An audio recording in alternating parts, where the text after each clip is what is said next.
చేపల పులుసుని నేను చెప్పిన విధంగా ఒక్కసారి ట్రై చేయండి. చాలా అంటే చాలా టేస్టీగా ఉంటుంది. Hi, hello, good morning. చేపల పులుసు చేయడానికి గరం మసాలా, ఆవాలు, మెంతి పొడి రెడీ చేసుకోవాలి. అలాగే ముందుగా మ్యారినేట్ చేసిన చేప ముక్కల్ని నూనెలో ఫ్రై చేసుకోవాలి.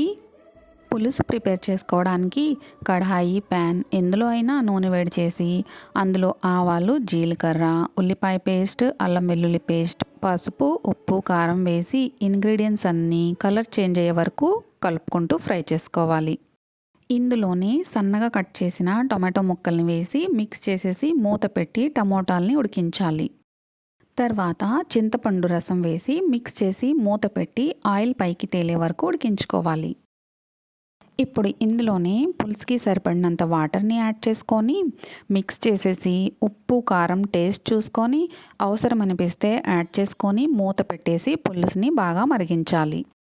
పులుసు మరుగుతున్న టైంలో ఫ్రై చేసిన చేప ముక్కల్ని, పచ్చిమిర్చి, గరం మసాలా, ఆవాలు, మెంతి పొడి అవన్నీ యాడ్ చేసేసుకొని కట్ చేసిన కొత్తిమీరను కూడా యాడ్ చేసేసి మూత పెట్టేసి మరో 3 నుండి 5 నిమిషాల వరకు ఉడికించి వేడి వేడిగా సంగట్లోకి కానీ అన్నంలోకి కానీ చేపల పులుసుని వడ్డించుకోండి.